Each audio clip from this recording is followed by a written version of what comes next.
一命二运三风水，风水好坏和你大有关系。欢迎大家来到今天的小酱汁命理讲堂。今天呀，小编主要给大家讲讲旺妻克妻相。现实生活中，不仅仅是男人想娶一个旺夫的妻子，女人也想找一个旺妻的男人。但并不是每个女人都能那么幸运，有的可能会嫁给一些克妻的男人。有很多朋友私信问我，怎么辨别一个男人是旺妻还是克妻呢？其实最简单的方法就是观察一个男人的面相。今天小酱汁老师就为大家具体讲解一下。旺妻相。眉毛秀长，眼神清澈。眉毛不可过于浓密或者稀疏，眉形端正，意味着以后也会寻找的妻子也会五官端正，眉毛生得漂亮。同时眼神切勿呆滞浑浊，需要生得炯炯有神，目光犀利坚定，则以后的妻子多富贵吉祥。鼻梁挺拔，鼻翼丰隆。在面相学中，人的鼻子代表着财库，如若鼻梁挺拔，无凹陷和疤痕，则说明事业运不错，前途一片光明。同时若是鼻头有肉，鼻翼丰隆，则说明妻子多聪明智慧，日后成为贤内助的可能比较大。嘴型方正，牙齿整齐。男人的嘴唇不薄不厚，唇形丰满，无疤痕凹陷，上下嘴唇对称，嘴型较为方正。一般这样嘴巴的男人多忠厚老实，对家庭非常负责任。牙齿整齐，无较大的牙缝，说明不容易漏财破财，衣食无忧。以后的妻子也同样会身体健康，无大病大灾，家庭美满幸福。地格方圆，后脑枕骨突出。与天庭相对应，天庭指额头，那么地格指的是下巴。地格方圆也是有福之相，多容易出土豪，即使手上没有势力，但也不缺钱花，财运还不错。下巴有肉丰隆，整个脸型比较像国字脸或者身字脸。同时呀，后脑勺部位的枕骨也需要突出隆起，摸上去左后脑和右后脑也相对较对称，说明日后定会衣食无忧，安享晚年的可能性大。妻子也比较能够旺财，对自己的事业有帮助。眉尾下垂有八字眉的男人。有这样子面相的男人脾气特别的好，不管自个儿的老婆怎么发脾气，他们都不会放在心上，而且永远都会是先人低头说对不起的人。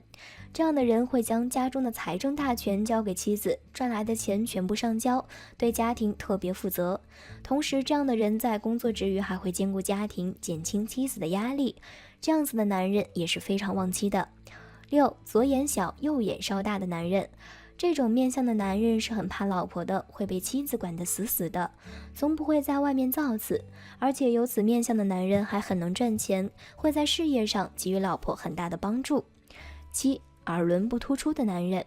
有此面相的男人性格会比较宅，而且脾气好，从来不会与自个儿的老婆抬杠，惹她生气，并且他们下班后不会参加酒局什么的，而是回家陪家人吃饭，会在生活的各个方面帮助自个儿的老婆，特别宠妻儿。人中较为深长的男人。有这样子面相的男人运势很不错，善于与人交际，人缘非常的不错，所以在自个儿老婆的工作上能够给予人脉关系的帮助。克妻相。鼻头肥垂，鼻梁低瘪。鼻头肥垂的主要特征是鼻头很大很圆，而且往下垂，快到人中的位置。鼻梁代表了男人的妻心，这种面相的男人大多非常的贪婪，性格方面比较阴险狡诈，为人比较功利，特别喜欢钻营，不努力却总是想着投机取巧。而且鼻梁低扁塌陷的男人大多缺乏自信心和魄力，比较的甘于现状，缺乏上进心。这两种鼻相的男人皆属于克妻之相，代表妻子的身体不好。口小唇薄，齿乱牙疏。从面相上讲，嘴小的人一般都比较自私，唇薄的人善于欺诈，喜欢说谎。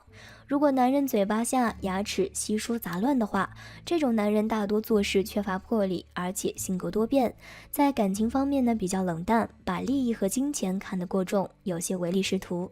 而且嘴小唇薄的男人则非常的善于揣摩女人的心思，口才非常好，喜欢对女人花言巧语。这种面相的男人克妻非常严重，喜欢利用女人的感情。眼红。这里的眼红不是眼睛有红血丝，而是指眼眶周边发红。这种面相的男人一般心思比较狡诈，喜欢耍阴谋诡计。如果眼眶红的、眼珠小的话，则生性比较残忍，做事往往不留余地，嫉妒心非常强，看不得别人过得好，或是比他们有能力。如果说话的时候眼珠经常打转的话，则喜欢算计，爱贪小便宜，为了利益容易忘恩负义，客气不止，容易有多次婚姻。4. 面无人色，麻面清虚。麻面清虚不是说人脸比较麻，主要说的是脸上不长胡须。若是在经常阴沉着脸的话，这种男人往往性格也比较阴暗，喜怒不形于色，整天没有表情。这种男人一般极度的自私和刻薄，心里只有自己，从来不会向别人表达他们内心真实的想法。男人属阳，女人属阴，不长胡子的男人一般看上去也比较阴柔，缺少阳刚之气，从而导致阳气不振而克妻，容易冷落妻子。5. 眼深无肉，眼袋低瘪。如果男人眼皮比较薄，眼睛内陷的话，则看上去眼窝就比较深。这种面相的男人一定性格比较冷酷，功利心非常重，做事只考虑自己，不懂得为别人着想。而眼睛下方的眼袋位置在面相中又称为泪堂或者子女宫，如果眼袋干瘪的话，则对子女不利。这种人比较的现实，和这种男人谈恋爱光有颜值是不够的，还必须得有帮助他的能力或者价值。6. 眉骨凸，眉毛稀淡。眉骨高凸、眉毛稀淡的男人，一般个性都比较偏执，家庭观念淡薄，为人比较寡情，思考问题呢也比较极端，情绪无常，控制不住自己的情绪，一旦发怒，行为容易失控，甚至会有暴力倾向。在婚姻生活中呢，常常因为一点小事对妻子大呼小叫。相书上特别提到，嫁给这种面相的男人，妻子难为，意思就是经常的为难妻子。给这种男人过日子，经常要小心翼翼，非常煎熬。7. 鼻梁露骨，肩膊无肉，男人克妻。鼻梁露骨、鼻头尖削无肉的男人，往往性格比较自私，特别的喜欢斤斤计较，心胸非常狭窄，缺少容人之量。而鼻子在面相中代表了一个人的财运，这种面相的男人一生财运不丰，对妻子也非常的苛刻，喜欢挑对方的毛病，并且不懂得让人，心思缜密，把聪明都用在身边的朋友和亲人身上，给别人的关系闹得非常僵，克妻严重。3. 怎么化解克妻面相？有的人听完上面所讲的内容，会问小酱汁，那如果不小心嫁给了克妻的男子该怎么办？有什么化解方法吗？小酱汁今天给大家总结了5种化解方法，大家可以试试。1. 心态调整法。克妻的男人应该怎么办？克力有大有小，大的可以想办法避免，小的可以想办法减轻或者消除，甚至可以忽略不计。首先呢，我们一定要调整好心态，改变自己的性格，不要特别强势，避免矛盾的激化和发生，尽可能的保持家庭的和谐。2. 八字化解法。正所谓世间万物相生相克，我们可以通过八字匹配合婚来化解克妻问题。每个八字都有利于爱情婚姻的喜用方位，毕竟选择拥有相似的人生观、价值观和婚姻观，对一个家庭的和谐度也是非常重要的，这也就是我们所说的互补婚姻法。3. 属相相合法。虽然属于克妻命，但并不代表婚姻就一定不和谐，我们也可以选择属相6合或者3合的人结婚，降低婚姻不和离婚的几率。这种情况呢，最好从选择谈恋爱的对象就应该注意。4. 晚婚二婚法。选择晚婚的方法来化解克妻。随着自己阅历和成长，个人的人生观和爱情观相对成熟很多，而且事业也基本稳定，因此能够比较明智的对待和选择婚姻，这样就有可能避免婚灾的形成。另外也可以选择和二婚的女人结婚，毕竟经历过婚姻挫折的人呢，会正确冷静的对待婚姻，也积累了一定的成熟经验，从而倍加珍惜来之不易的婚姻。5. 五行属性法。我们可以通过自己的五行相生相克，选择适合自己的五行，而这里说的五行属性法是直接体现的就是颜色。例如选择自己适宜的穿着，不仅能够调整和放松自己的情绪，也能够在一定程度上增进二人感情。或者是选择五行相合的饰品，也能够促进婚姻和谐美满。因为上述内容是结合古人看相原理总结的，可能不太准确，希望大家能够正确看待。小江之老师最后提醒大家，也并不是说一个人嫁给旺妻男的女人命一定好，嫁给克妻男的女人命一定差，这都是需要结合各方面因素来看的。如果想知道两个人适不适合结婚，最好可以找专业的风水师，根据两个人的命理情况具体分析才行。一个人从出生到长大的过程中呢，面相会发生很多变化。虽然人的面部特征更多的会受到先天命运的影响，是自己天生带来的，但是随着年龄的增长，面相会因为自己的一些生活经历以及身处的环境开始慢慢发生变化，其运势呢也会跟着发生一些变化。而我们便可以通过观察一个人的面相特征来了解这个人的运势情况，是走好运还是衰运，都可以从人的面相上看得出。那哪些面相特征预示着近期要走好运，哪些预示着自己即将走衰运呢？小江之老师今天就来告诉你。一、走好运的面相特征。一、气色好，面色红润。人在败运的时候气色也是非常差的，比如面色枯败、暗淡黑沉等等。如果你最近气色开始有变化，脸色红润有光泽，在别人眼中看到的你看起来就非常的有精神，这就预示着你要开始走好运了。当然了，在出现这样的面相变化后，你的心情一定也不错，在生活中宽心对待人际关系和事物，让你的所有事情阻力变小。二、头发乌黑有光泽。所谓发者，血之于眼，人的头发乌黑有光泽是人的精气神儿、气血足的表现。一个人的头发乌黑有光泽，可以说是走好运的特征了，财运自然也就来了。三、出现双下巴，圆润丰厚，说明你的脸型圆润或者方脸，下巴宽厚。当有双下巴出现的时候，说明你未来就要走好运了，晚年运极佳，而且能有一定的固定财富，家庭和睦，子孙孝顺，好运连连，让人羡慕。四、鼻头明黄，眉毛有光泽。如果有此面相，说明你最近正在走好运，又或者说好运即将到来。在面相上，如果鼻头出现明黄色，说明这段时间的财运不错，事半功倍，要抓好时机；而眉毛有光泽，说明有生机，人缘佳，自然能让你的事业蒸蒸日上。五、五官发祥。如果最近一段时间发现自己的五官开始慢慢变得圆润，就耳朵都开始变得厚一些、大一些，这个面相看起来有些发福，在面相角度上来看呢，这是转好运、好运降临的征兆。不过呀，在此同时也要注意体重的增长。六、额头有光。如果一个人额头有光，并且额头两边的天仓圆润饱满，那么说明此人在近段时间内呢，在事业中会有很大突破，升职加薪自然也不在话下。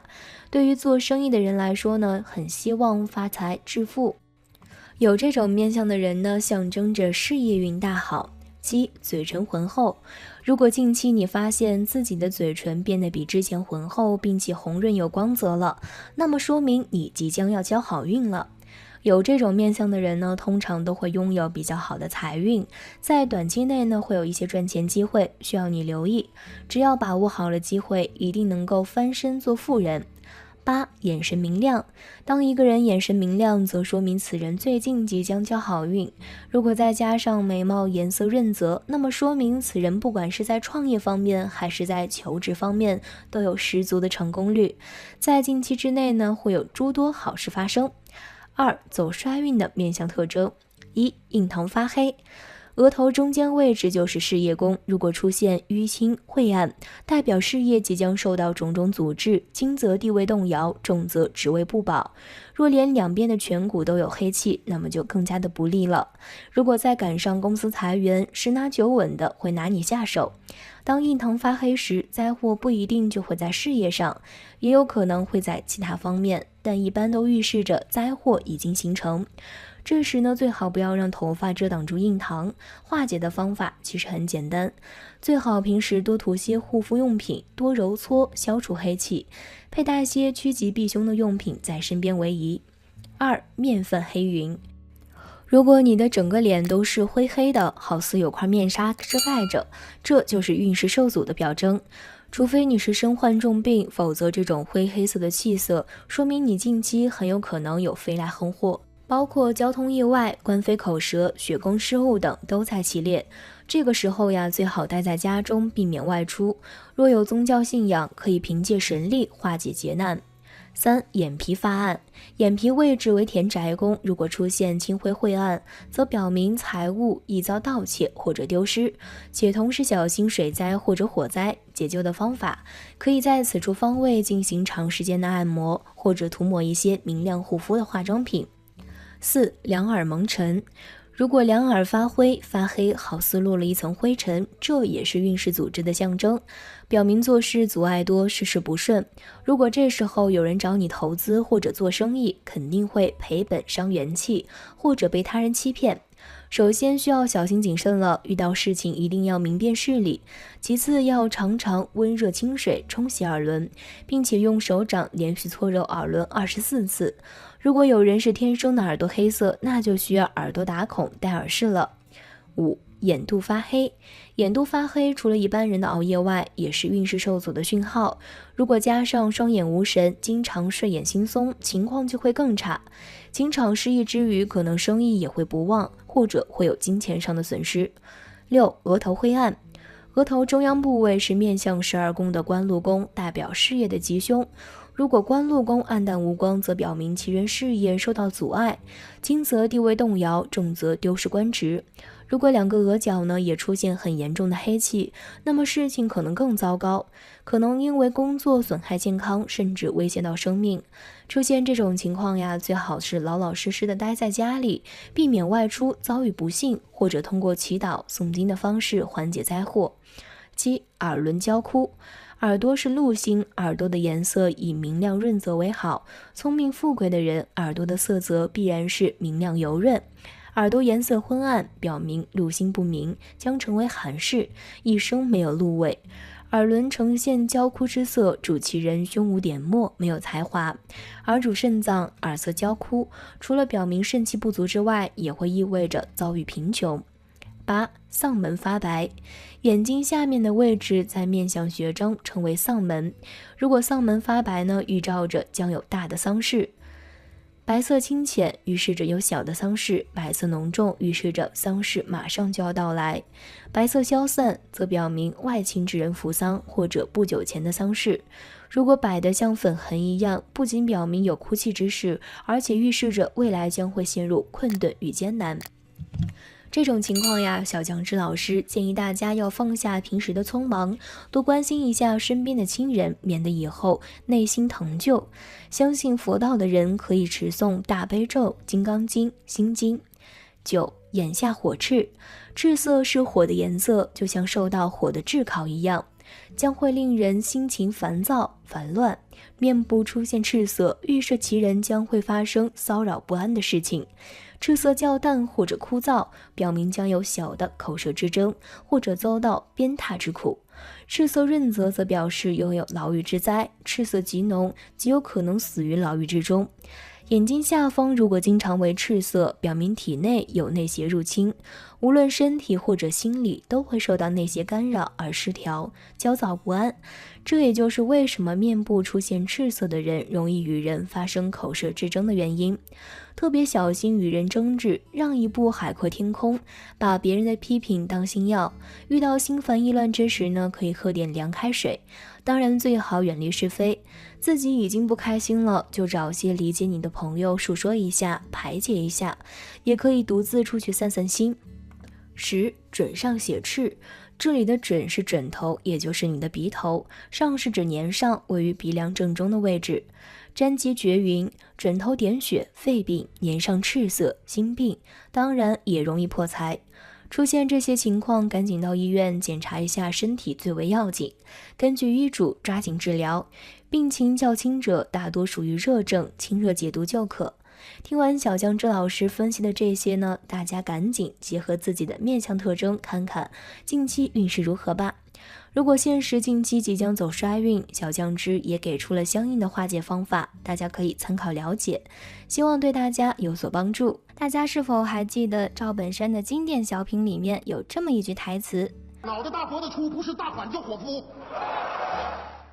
从面相学角度来讲，这句台词还真有那么点可待研究。脖子在中国传统相学中称为颈或者项。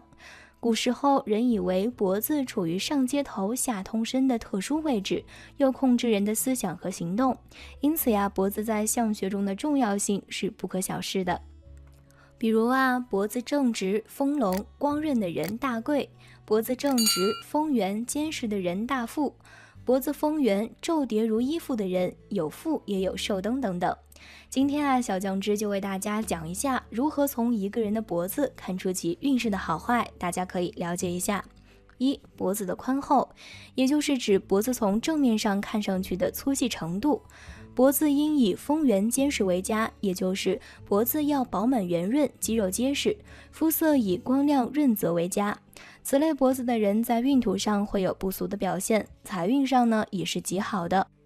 事业也不用过于劳心劳力，甚至还会有不劳而获的可能，同时呢也会福及家人，进而也会有助于家运的旺盛。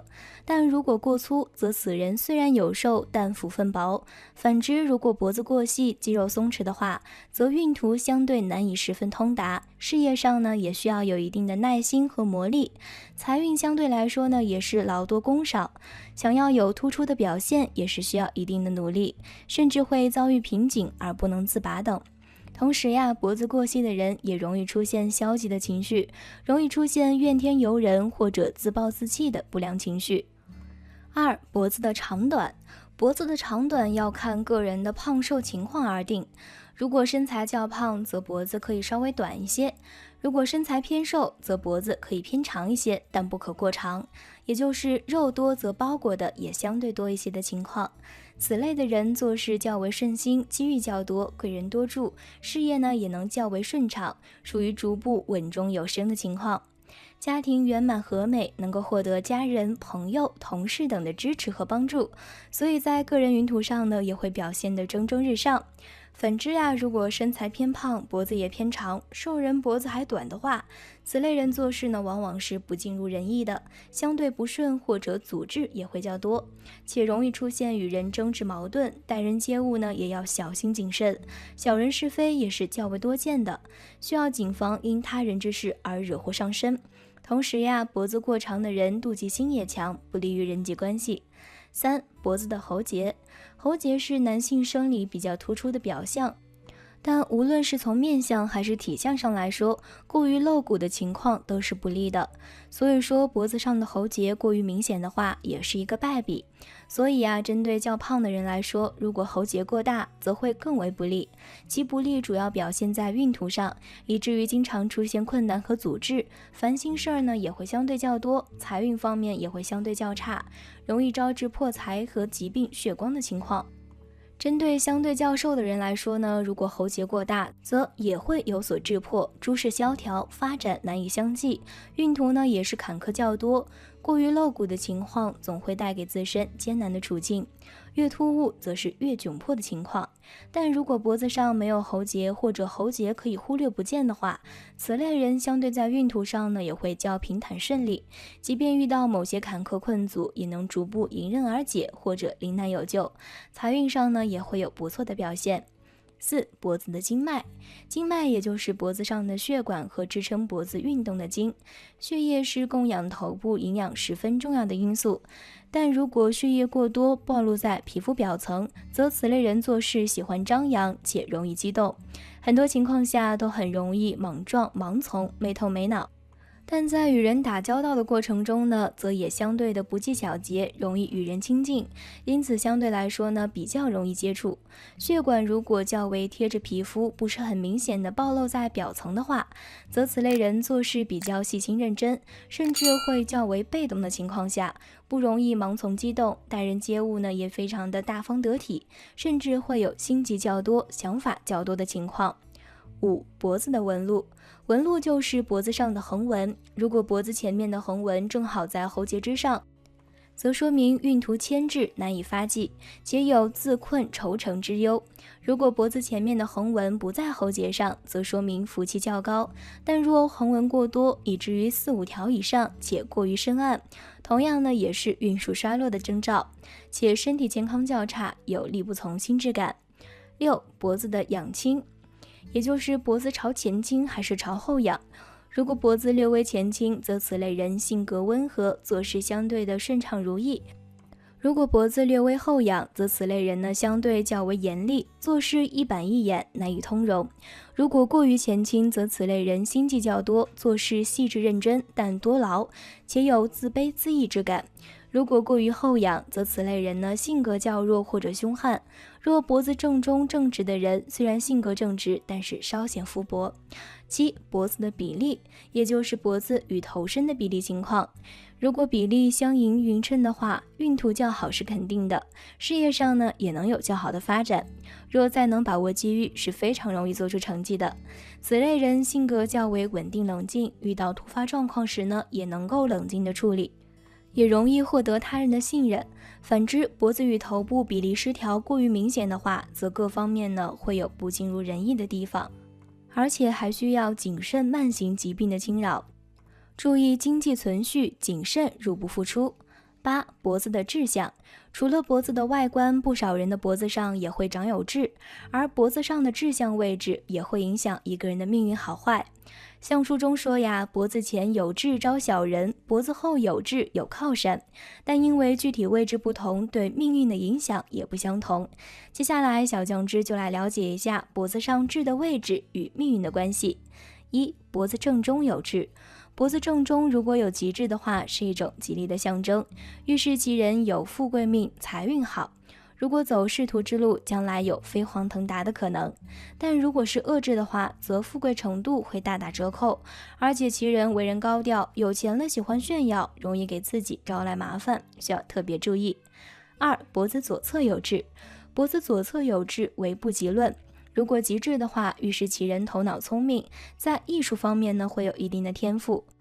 如果为恶痣，则大凶，其人容易怀才不遇，处处受人打压，感情上也容易受到欺骗，生活不顺利。3. 脖子右侧有痣，脖子右侧有极痣为享受财富之痣，即使自己本身没有多少钱，也会因为有人帮助，手里不缺钱花。如果为恶痣，则为人高调，爱显示自己，因此易招小人妒忌和算计，经常会为他人受苦。4. 脖子后面有痣，脖后为相，脖后面有痣有靠山，其人性格内敛，行事低调，有才不爱外露，遇事亦有贵人相助。在中年以后，事业逐渐走向成功。女人脖后长有吉痣，是旺夫的象征。这样的女人很聪明，相貌也美丽，可以帮助丈夫成就事业。不过假如痣长在脖后正中的话，则是一颗苦情痣，预示其人容易在感情上遭遇挫折。不过只要能够咬牙挺过，最终还是会获得好的姻缘，能够过上幸福的婚姻生活。总而言之，脖子歪斜、细小、弱视灯等都不是栋梁之才，很难有大的发展。瘢痕无状、色泽不洁等等，也是性情孤僻、反应迟钝之人。虽然远景而长显者，最终呢也是清贫。仅取歪斜者，究竟也是性毒。你的脖相如何呢？快结合小酱汁老师今天讲的内容看看吧。好了，今天的分享到这里就结束了，希望大家能够喜欢。记得给小酱汁点点关注和小铃铛，小酱汁会继续给大家分享更多有趣的命理内容。我们下期再见。